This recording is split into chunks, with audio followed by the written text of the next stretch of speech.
Amis auditeurs, nous retrouvons le père Biagio Virgiti, prêtre corse incardinier à Madagascar et actuellement à la paroisse Bonne Nouvelle à Paris, pour la parole de ce dimanche.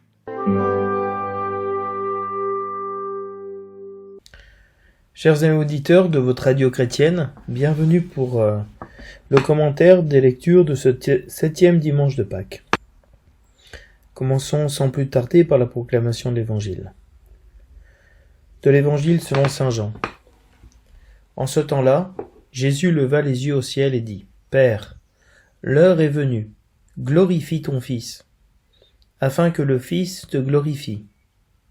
Ainsi, comme tu lui as donné pouvoir sur tout être de chair, il donnera la vie éternelle à tous ceux que tu lui as donnés. Or la vie éternelle, c'est qu'ils te connaissent, toi, le seul vrai Dieu, et celui que tu as envoyé, Jésus-Christ. Moi je t'ai glorifié sur la terre, en accomplissant l'œuvre que tu m'avais donnée à faire. Et maintenant, glorifie-moi auprès de toi, Père, de la gloire que j'avais auprès de toi avant que le monde existe. J'ai manifesté ton nom aux hommes que tu as pris dans le monde pour me les donner. Ils étaient à toi, tu me les as donnés, et ils ont gardé ta parole. Maintenant ils ont reconnu que tout ce que tu m'as donné vient de toi, car je leur ai donné les paroles que tu m'avais données, et ils les ont reçues. Ils ont vraiment reconnu que je suis sorti de toi, et ils ont cru que tu m'as envoyé. Moi, je prie pour eux. Ce n'est pas pour le monde que je prie, mais pour ceux que tu m'as donnés, car ils sont à toi. Tout ce qui est à moi est à toi. Tout ce qui est à toi est à moi. Et je suis glorifié en eux. Désormais, je ne suis plus dans le monde, eux, ils sont dans le monde, et moi, je viens vers toi.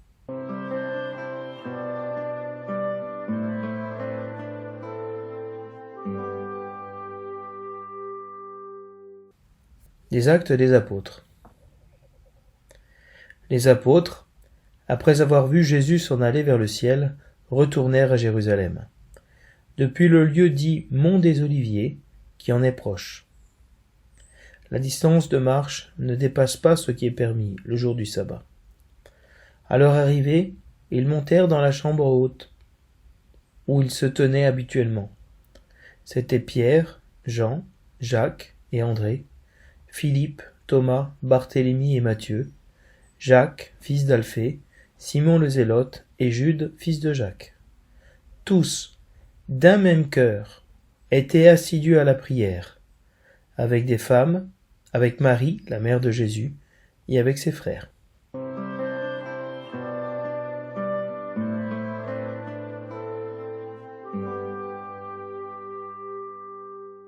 Le refrain du psaume nous dit : « J'en suis sûr, je verrai les bontés du Seigneur sur la terre des vivants. » Le Seigneur est ma lumière et mon salut. De qui aurais-je crainte ? Le Seigneur est le rempart de ma vie. Devant qui tremblerai-je ?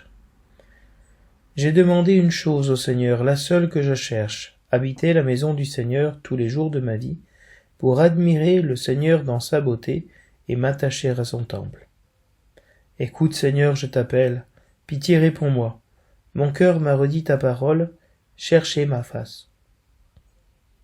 J'en suis sûr, je verrai les bontés du Seigneur sur la terre des vivants.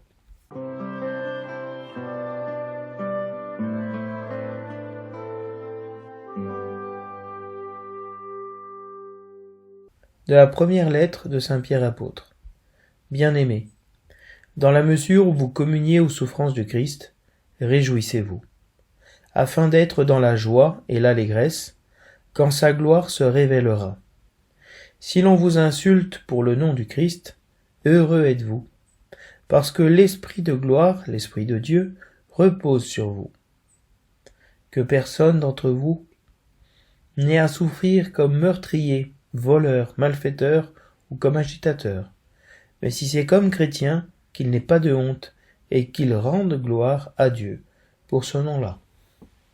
Parole du Seigneur.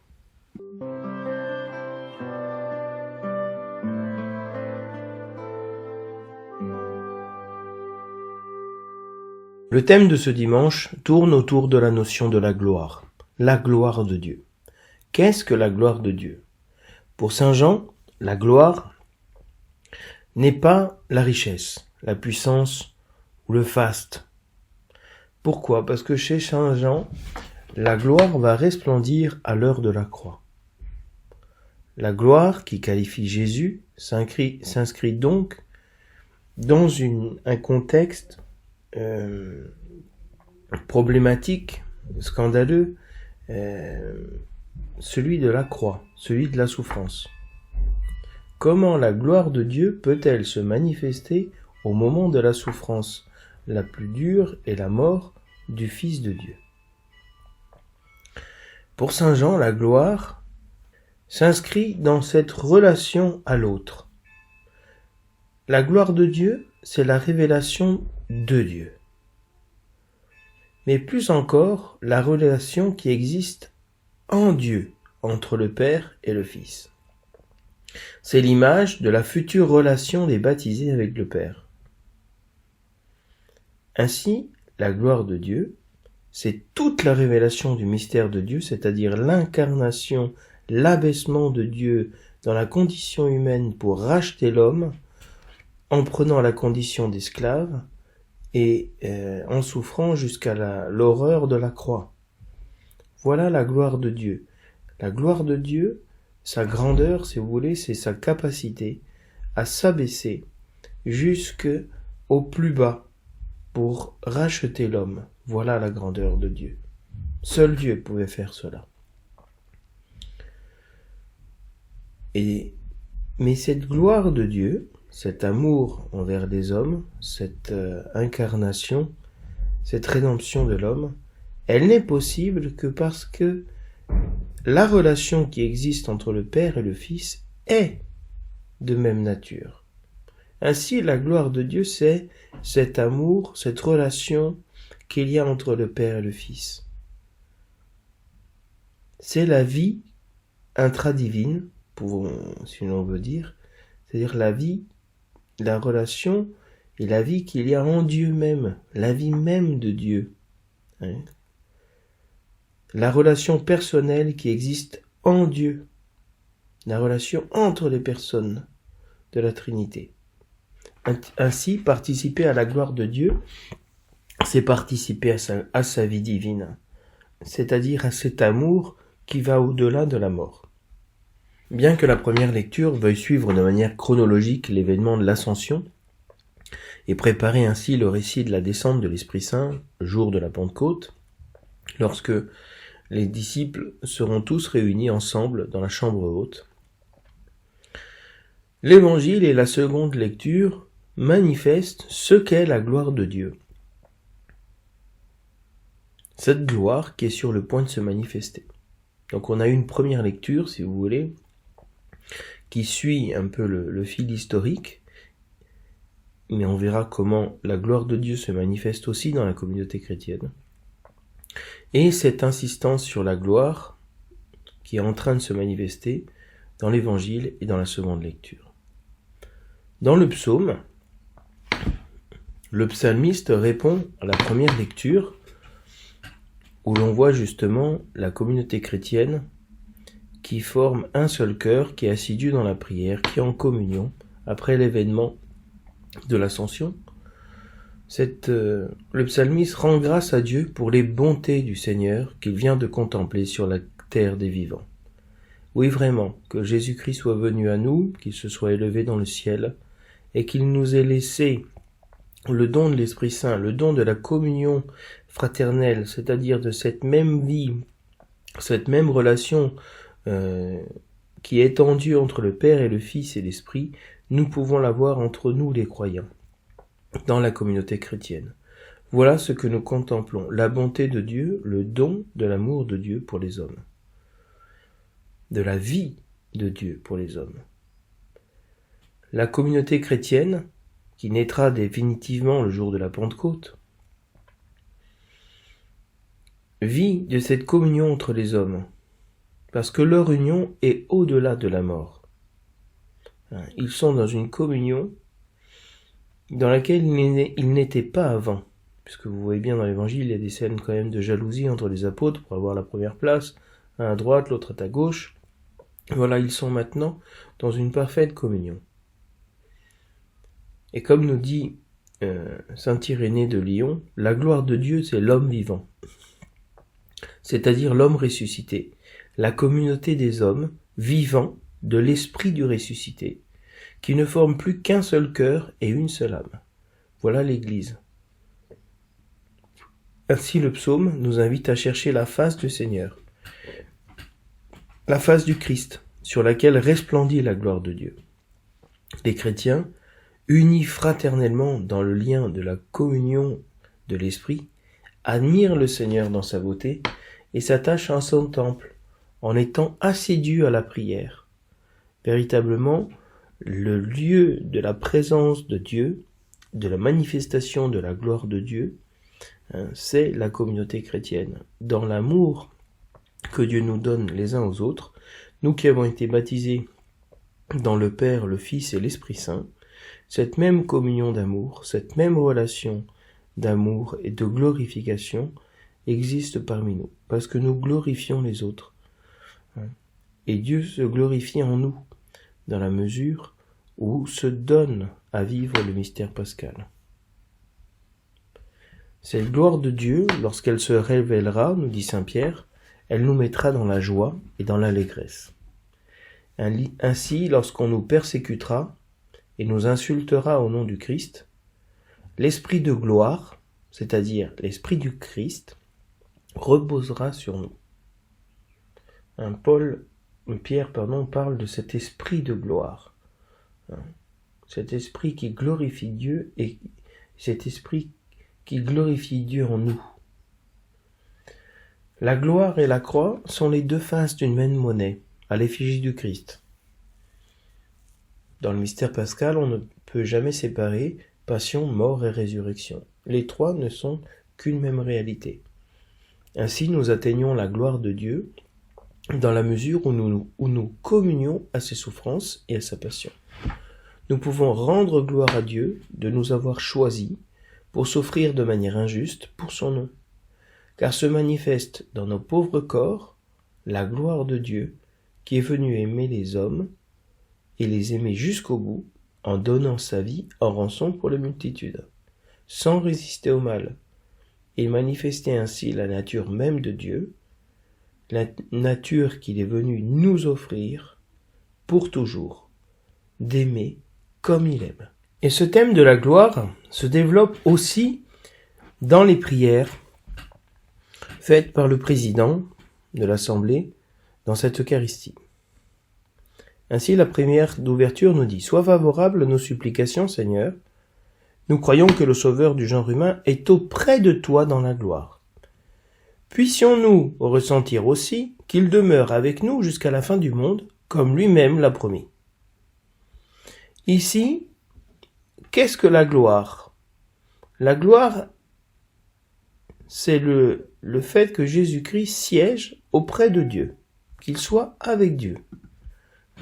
Donc cette gloire-là, dans la prière, c'est véritablement la vie éternelle, la vie même de Dieu, là où il est. Et que Jésus-Christ demeure dans la gloire du Père, et il demeure avec nous dans notre réalité, qui n'est peut-être pas glorieuse. Et la prière sur les offrandes continue en parlant de la gloire du ciel comme un objectif où nous sommes appelés à demeurer. Avec l'offrande de ce sacrifice, accueille, Seigneur, les prières de tes fidèles, que cette liturgie célébrée avec ferveur nous fasse parvenir à la gloire du ciel. Donc nous avons ici quelque chose de nouveau, que pour parvenir à la gloire du ciel, l'offrande de l'Eucharistie nous permet d'y accéder. Pour parvenir à la gloire du ciel, nous avons un moyen, la présence de Jésus-Christ dans l'Eucharistie, comme porte qui nous ouvre le ciel. Et la prière après la communion nous dit « Exauce-nous Dieu notre Sauveur par ces mystères très saints. Confirme-nous dans cette assurance que s'accomplira dans le corps tout entier de l'Église ce qui s'est déjà réalisé pour celui qui en est la tête, le Christ. Qu'est-ce qui s'est déjà réalisé dans le Christ qui est la tête de l'Église? La glorification. Et donc nous demandons au Seigneur d'être confirmés dans cette foi, dans cette assurance, dans cette espérance, que cette gloire s'accomplira dans tout le corps, pas seulement personnellement, mais dans tout le corps de l'Église. Que cette gloire qui s'est déjà réalisée en Jésus-Christ se réalise aussi en nous. Donc vous voyez bien comment, dans ce 7e dimanche de Pâques, la gloire, la glorification, le ciel, si vous voulez, le ciel dans le sens de la vie éternelle et de cette vie d'amour avec le Seigneur est donnée à chacun de nous.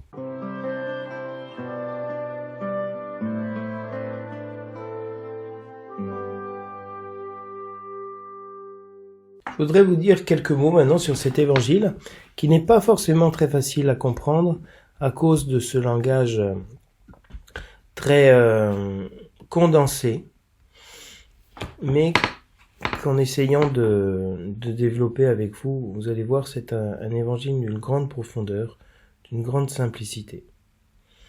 Jésus termine son discours d'adieu, non pas par des recommandations, par des commandements, mais par une prière qu'il adresse au Père et qui reprend les thèmes principaux de tous les 4 discours d'adieu qu'il fait.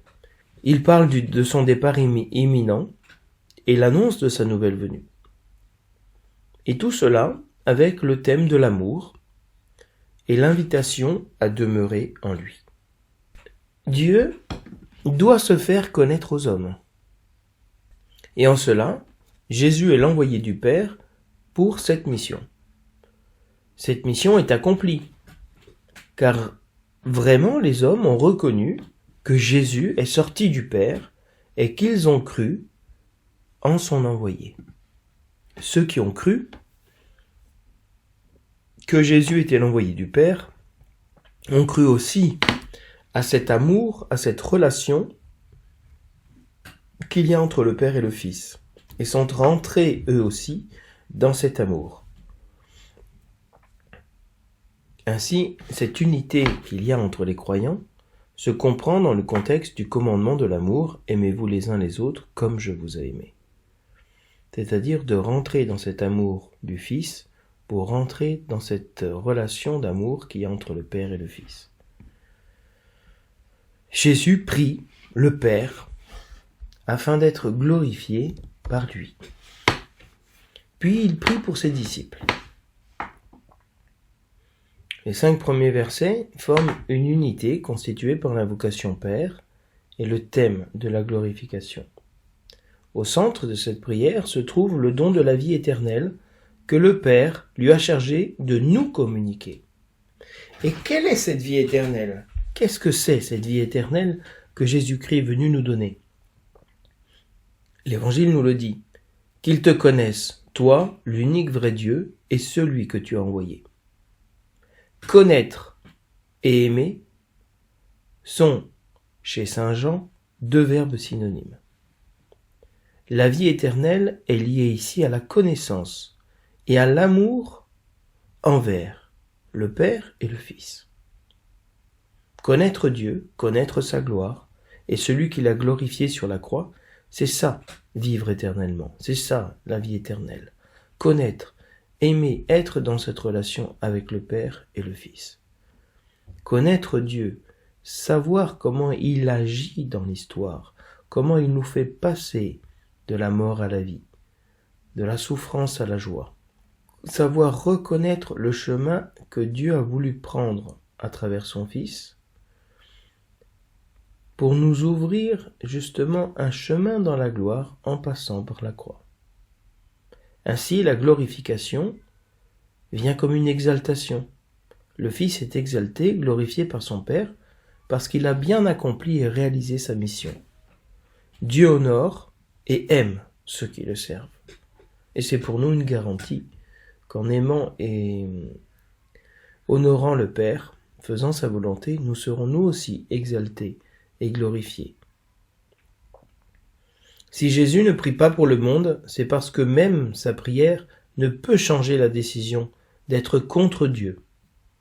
Le monde n'est pas ici ne représente pas ici les personnes, mais les esprits du mal, l'esprit du monde qui s'oppose au Christ.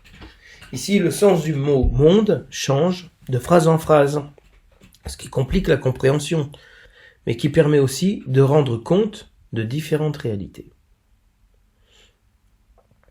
La gloire de Jésus vient du Père. Elle atteste, de toute éternité, la condition divine du Fils. Jésus préexiste à toute création. Jésus existait avant le commencement. Et qu'est-ce qui va manifester que Jésus-Christ était dès le commencement? La croix. L'heure de la croix va manifester cette gloire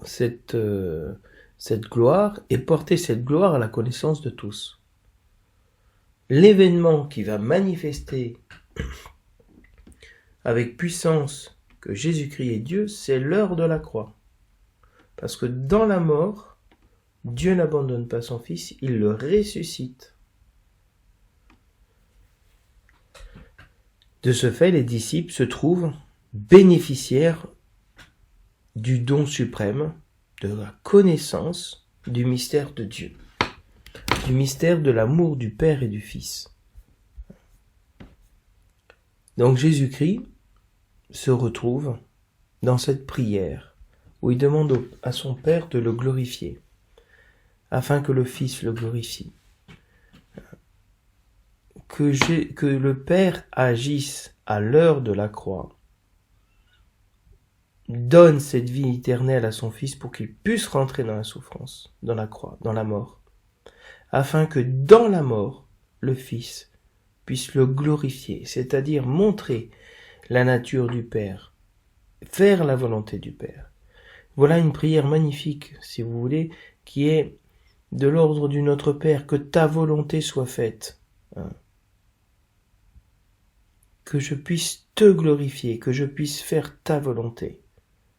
Glorifie-moi, donne-moi ton esprit, donne-moi ta nature, donne-moi de rester fidèle pour que je puisse véritablement accomplir ma mission.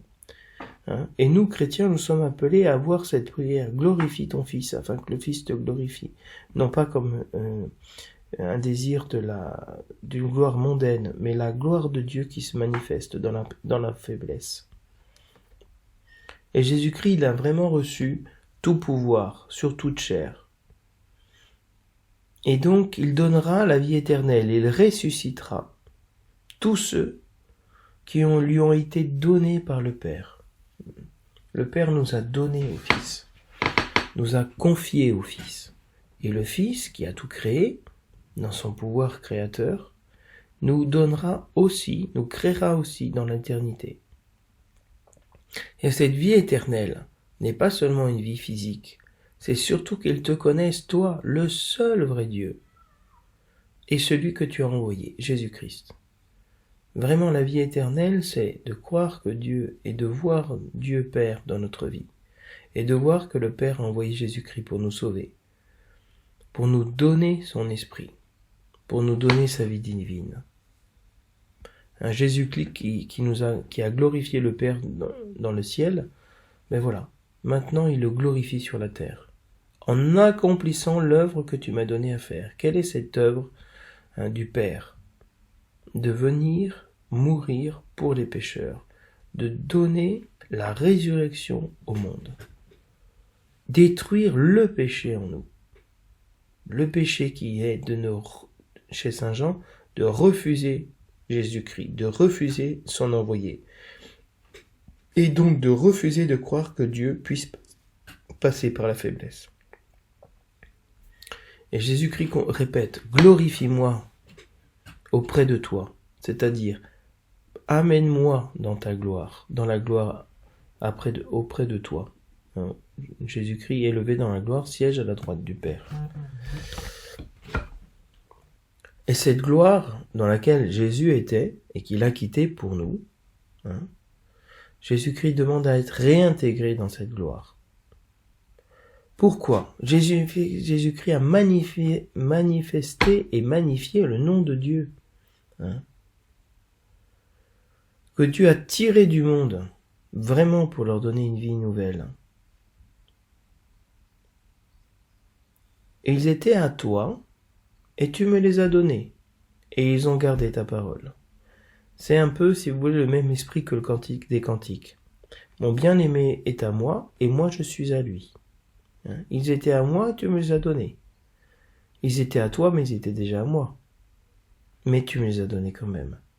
Et regarde, ils ont gardé ta parole. Voilà la bonne nouvelle. Rien ne s'est perdu. Dans cette transmission de ce qui était au Père, qui est passé au Fils, rien n'a été perdu. Nous avons gardé la parole du Seigneur. Et non seulement nous avons gardé sa parole, son commandement, son témoignage, son amour, mais nous avons reconnu que tout pouvoir a été donné à Jésus-Christ. Et Jésus-Christ nous a transmis son pouvoir par les paroles, par sa parole. Et nous avons reçu ces paroles. Nous avons reçu sa parole. Et nous avons vraiment reconnu que Jésus-Christ est l'envoyé du Père. Il sort du Père, du sein du Père. Comme un époux qui sort hors de sa tente vers son épouse, nous dit le psaume. Ils ont cru que toi, tu m'as envoyé. Voilà. Ta mission, c'était m'envoyer, et eux, ils m'ont reconnu, ils m'ont accueilli. Alors glorifie-les. Garde ta main sur eux, et glorifie-moi. Moi, je prie pour eux. Ce n'est pas pour le monde que je prie, mais pour ceux que tu m'as donnés, car ils sont à toi. Jésus-Christ les a reçus, et il est conscient que nous appartenons non pas à lui, mais au Père. Tout ce qui est à moi est à toi, tout ce qui est à toi est à moi.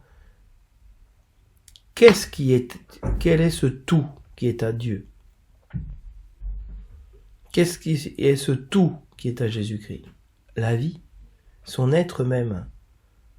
Jésus-Christ se considère vraiment comme une propriété, comme appartenant au Père, comme étant au Père. Et cela aussi parce que tout ce qui est du Père est en lui. Et comme ils sont l'un dans l'autre, ce qui est à l'un est à l'autre, la sainteté et la gloire de l'un est la sainteté et la gloire de l'autre, l'amour de l'autre, eh bien, Jésus-Christ est glorifié en eux. C'est-à-dire de cette même communion qu'est entre le Père et le Fils, cette même unité, Jésus-Christ est uni à nous. Et donc cette unité que nous avons avec Jésus-Christ est identique à l'union qui est entre le Père et le Fils. Parce que Jésus-Christ est glorifié en nous. Sa gloire, sa manifestation, sa victoire sur la mort est manifeste en nous. Désormais, je ne suis plus dans le monde, eux ils sont dans le monde, et moi je viens vers toi. Eux ils vont rester dans le monde, moi je viens vers toi. Alors glorifie-les, glorifie-moi. Amène à accomplissement ce dessein de ton amour.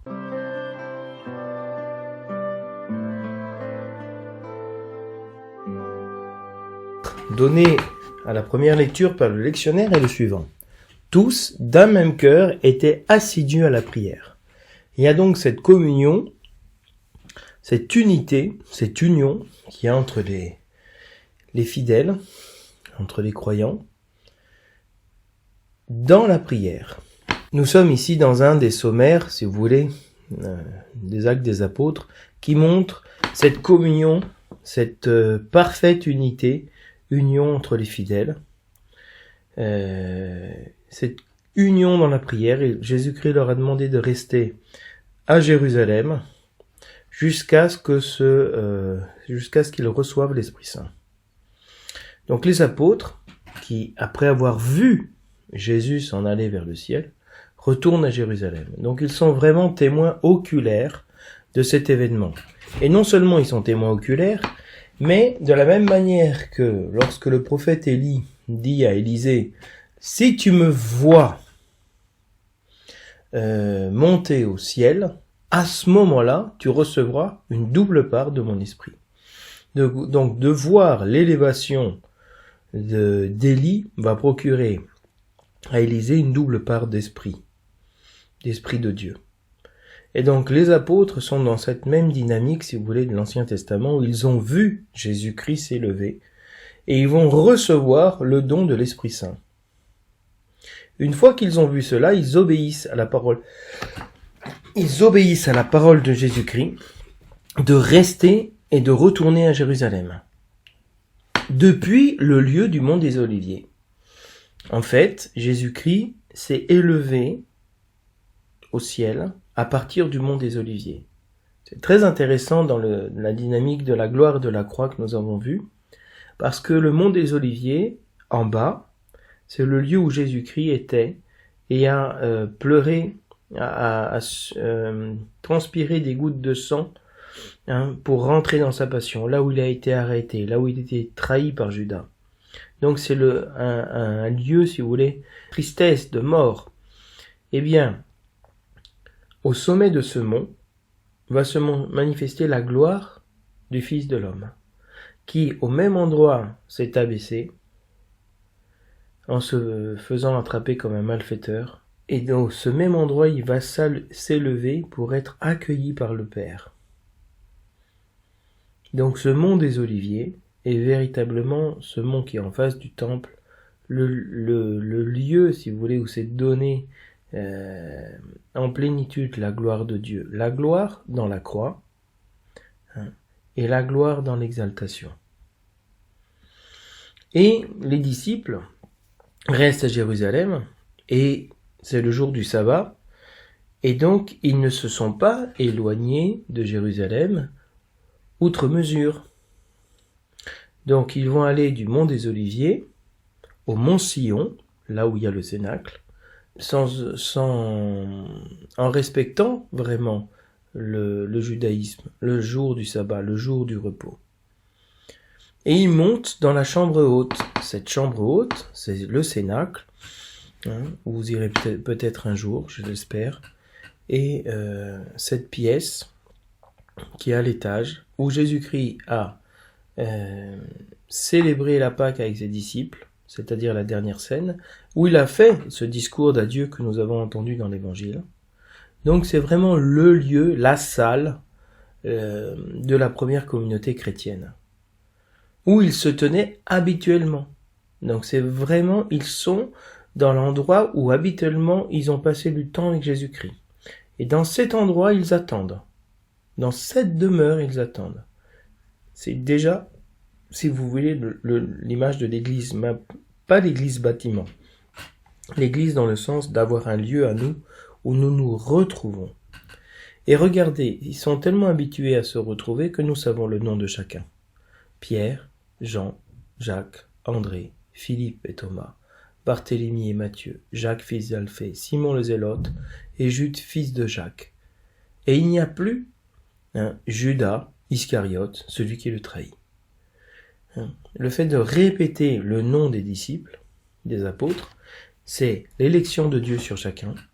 Et là-dedans, il y a notre nom à chacun d'entre nous. Le Seigneur nous appelle. Et le fait qu'il n'y a plus celui qui a trahi. Il n'est plus là. Il n'y a plus qu'une communauté de frères qui s'aiment. Il n'y a plus de traîtres, il n'y a plus de division, d'envie. Ils sont vraiment d'un même cœur. Ils ont une même pensée, une même communion, un même sentiment. Ayez en vous les mêmes sentiments qui sont dans le Christ Jésus, nous dit saint Paul. Et ils sont assidus à la prière. Vraiment, ils prient de manière assidue. Ils prient fidèlement. La prière est le lieu de la communication avec Jésus-Christ. Et il y a non seulement eux, mais les femmes. Marie, la mère de Jésus, et ses frères. Donc même la famille de Jésus, même les femmes, sont tous ensemble. Et ça, c'est une nouveauté, parce que le parvis des femmes et le parvis des hommes. Hommes et femmes étaient séparés dans le culte. Et là, dans la communauté chrétienne, ils sont unis, hommes, femmes. La famille spirituelle de Jésus-Christ, ceux qu'il a choisis, les apôtres, et sa famille à lui, Marie, et puis ses frères, c'est-à-dire ses cousins. Donc vous voyez que dans cette première lecture se montre la gloire de Dieu, de manière évidemment pas aussi évidente à l'écoute de la parole, mais de voir que Dieu se manifeste déjà dans la communauté chrétienne. Ça, c'est la gloire de Dieu. Ça, ce sont les bontés du Seigneur sur la terre des vivants, comme nous dit le psaume. Alors on peut dire avec le psalmiste, « Le Seigneur est ma lumière et mon salut. De qui aurais-je crainte ? Si Dieu est ma lumière et mon salut, et que je marche dans la lumière et dans le salut de Dieu, que je suis dans la gloire de Dieu, je peux rentrer dans la croix. Je peux entrer dans la souffrance, dans l'épreuve, sans crainte, parce que le Seigneur est le rempart de ma vie. Cette foi-là, c'est ça la gloire de Dieu. Rentrer dans les épreuves, devant des personnes qui pourraient nous faire trembler à cause de l'agressivité et de la méchanceté dans laquelle ils sont, à notre égard, mais rentrer dans la paix. Rentrer sachant que le Seigneur est notre défenseur, notre rempart. Et qu'est-ce que le psalmiste cherche? Qu'est-ce qu'il a demandé au Seigneur? Une seule chose, habiter la maison du Seigneur tous les jours de sa vie.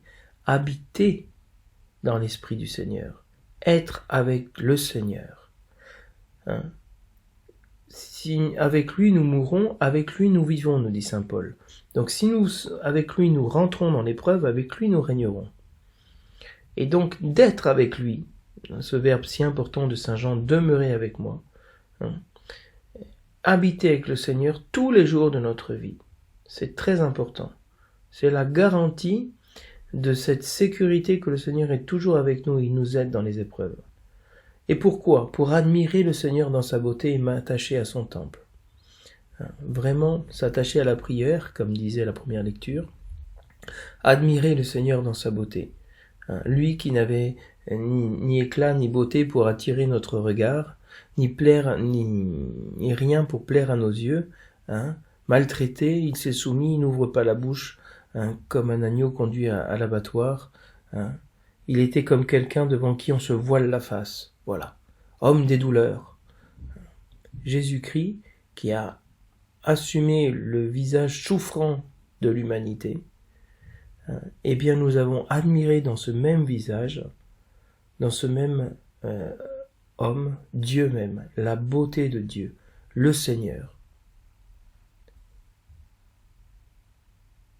Et le cœur du croyant dit au Seigneur, cherchez ma face, cherche la face du Seigneur. Cherche la face du Seigneur. Dans la souffrance, dans les difficultés, de pouvoir chercher le Seigneur là où il nous conduit. Parce qu'il est là avec nous tous les jours jusqu'à la fin du monde, comme il nous l'a promis. Le titre de la deuxième lecture est le suivant. Si l'on vous insulte pour le nom du Christ, heureux êtes-vous. Il y a de nouveau cette accentuation de la part de Pierre, dans la communauté chrétienne qui est persécutée, de voir qu'il y a un honneur, une gloire à être persécuté, à rentrer dans ce mystère de l'incarnation, de l'humiliation du Fils de l'homme. Si nous rentrons avec lui dans l'humiliation, nous rentrerons avec lui dans la gloire. Et Pierre nous dit, dans la mesure où vous communiez, vous êtes en communion, vous acceptez, vous prenez comme un cadeau les souffrances du Christ, réjouissez-vous. Vraiment, il y a une joie, il y a une élection, il y a un choix de Dieu qui se fait sur nous lorsque nous sommes appelés à communier à ces souffrances. Pourquoi? Pour rentrer dans la joie et l'allégresse éternelle de Dieu. Nous faire entrer dans cette gloire qui va se révéler en nous, dans la mesure où nous communions avec lui dans les souffrances. Comme je vous disais tout à l'heure, si avec lui nous mourons, avec lui nous régnerons. Si nous avons part à ses souffrances, nous aurons part à sa gloire. C'est le chemin de croix, c'est le chemin du chrétien. Mais ce chemin n'a pas pour fin la mort, mais la gloire, la vie éternelle.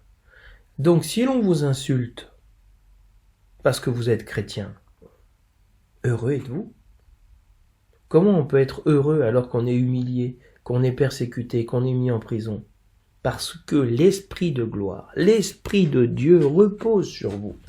Il y a un mystère que Dieu nous a appelés à travers le baptême à sauver le monde par la souffrance, à rentrer dans les humiliations, dans les douleurs, même si c'est la maladie, la vieillesse ou la mort, de rentrer dans cela avec un esprit filial, parce que l'esprit du Christ va reposer sur nous, un esprit de gloire, un esprit qui fait de nous l'habitation de Dieu, la demeure de Dieu. Je veux habiter avec toi tous les jours de ma vie. Eh bien, c'est Dieu qui vient habiter en nous.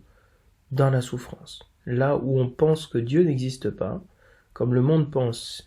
Nietzsche disait, si Dieu est incapable d'agir face aux injustices, Dieu n'existe pas. Dieu est mort.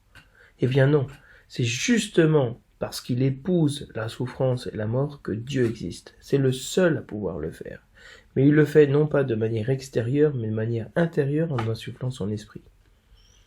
Que personne d'entre vous, en effet, n'ait à souffrir comme meurtrier, malfaiteur, voleur ou comme agitateur. Hein?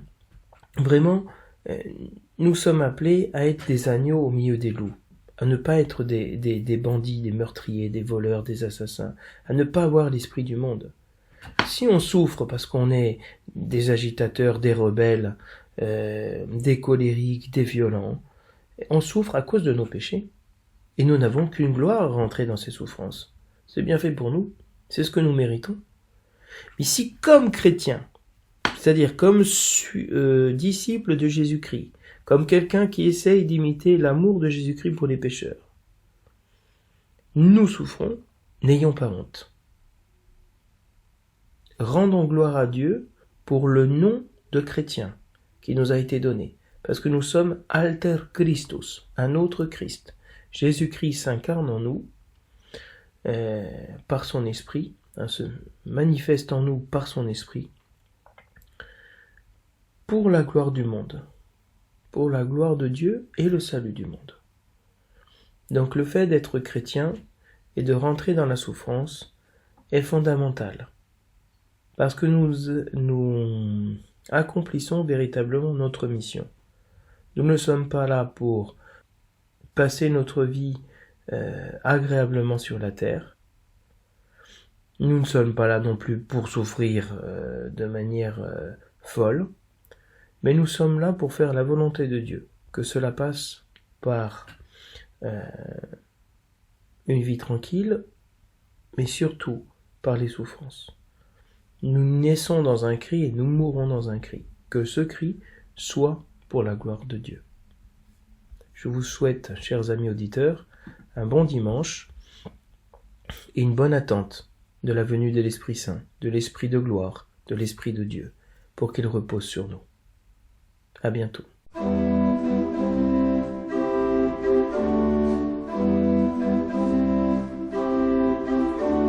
Souffle imprévisible, Esprit de Dieu, vent qui fait revivre, Esprit de Dieu, souffle de tempête, Esprit de Dieu, ouvre nos fenêtres, Esprit de Dieu, Esprit de vérité, brise le Seigneur, Esprit de liberté, passe dans nos cœurs, Esprit de vérité, brise le Seigneur, Esprit de liberté, passe dans nos cœurs.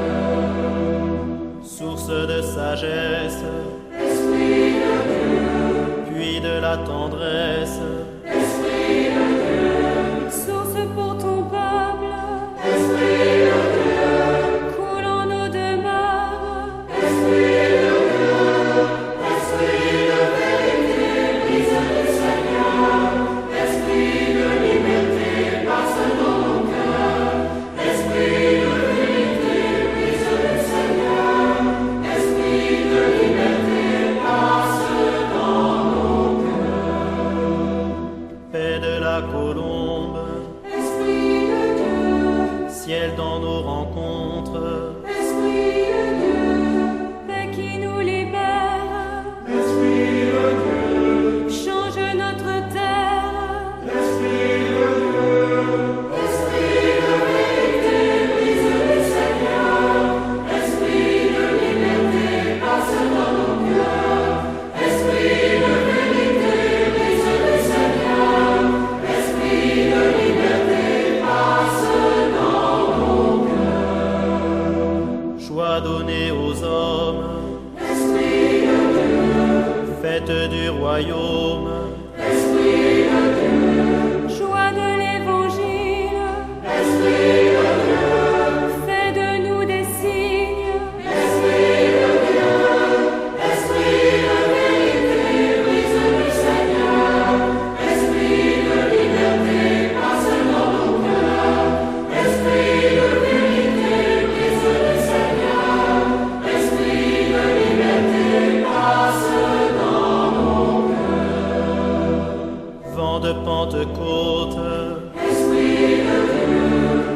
des apôtres,